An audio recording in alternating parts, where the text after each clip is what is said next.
Antes de Portugal ser Portugal, antes que as caravelas desbravassem o mar desconhecido e o império se erguesse, esta terra, a Península Ibérica, era um caldeirão fervente de mistérios, povos e lendas.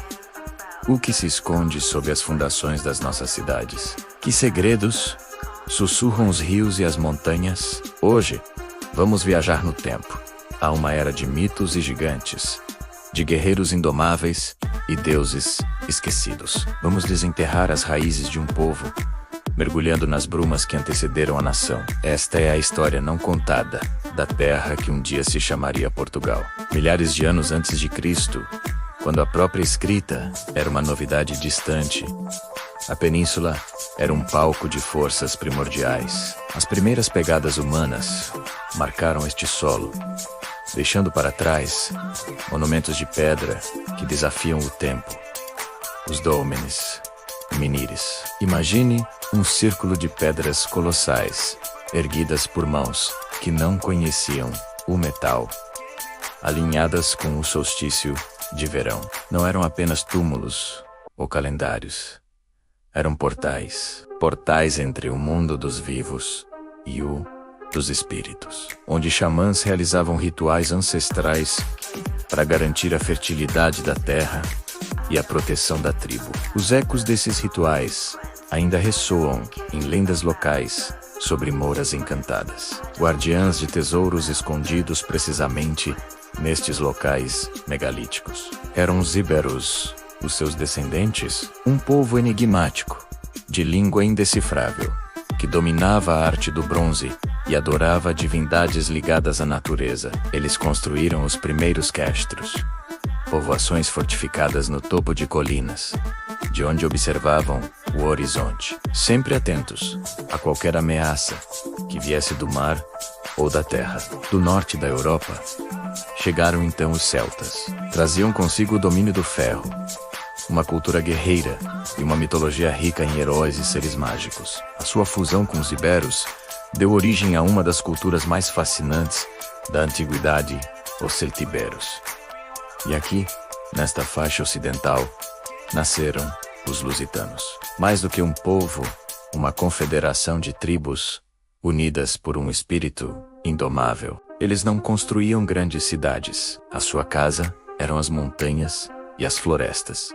O seu templo era o céu aberto. A sua sociedade era governada por chefes de guerra, eleitos pela coragem e pela astúcia. E o maior de todos eles entraria para a história como o primeiro herói desta terra, Viriato, um pastor que se tornou general, um homem que desafiou o maior império do mundo com táticas de guerrilha, transformando cada vale e cada montanha numa armadilha mortal para as legiões de Roma.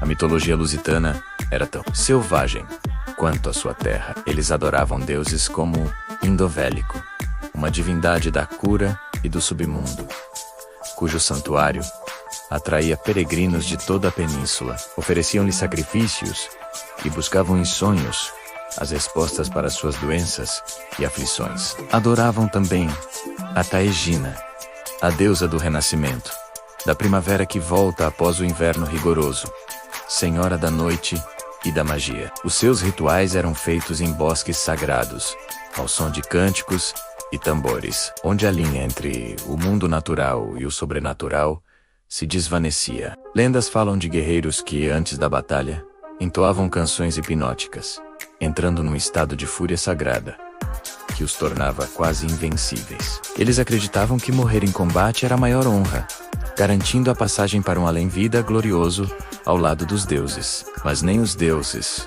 nem a fúria dos guerreiros puderam deter a máquina de guerra de Roma. Após a morte de Viriato, traído pelos seus próprios homens, a resistência lusitana enfraqueceu. As legiões avançaram, implacáveis. Estradas foram construídas.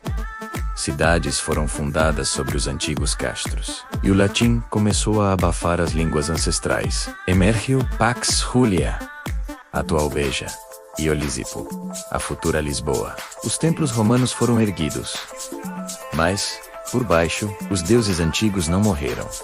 Adaptaram-se.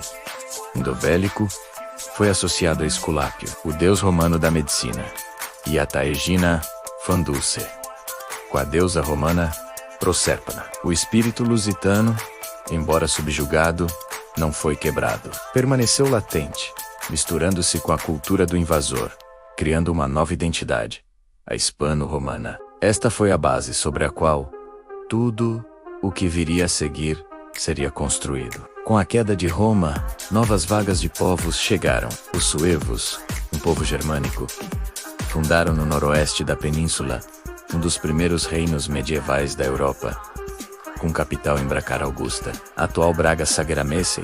Os visigodos, que unificaram grande parte do território sob o seu domínio. Eles trouxeram consigo a sua própria cultura, as suas leis e, eventualmente, converteram-se ao cristianismo, que se espalhou e substituiu definitivamente os antigos cultos pagãos. Mas a memória dos deuses antigos e dos heróis indomáveis não se apagou. Ela sobreviveu no folclore, nos nomes dos lugares, nas superstições e nas lendas que as avós contavam à lareira.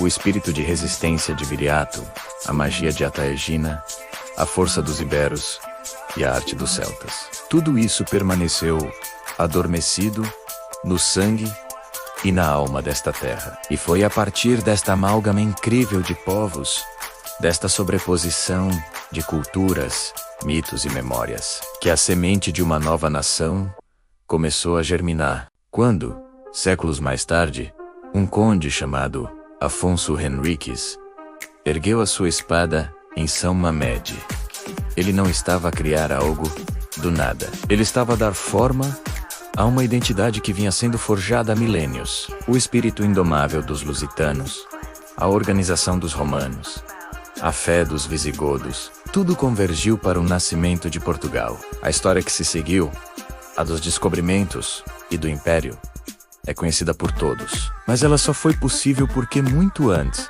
nestas mesmas colinas e vales, guerreiros, xamãs, pastores e artistas sonharam, lutaram e morreram por esta terra. Eles são os alicerces invisíveis sobre os quais a nossa história foi construída.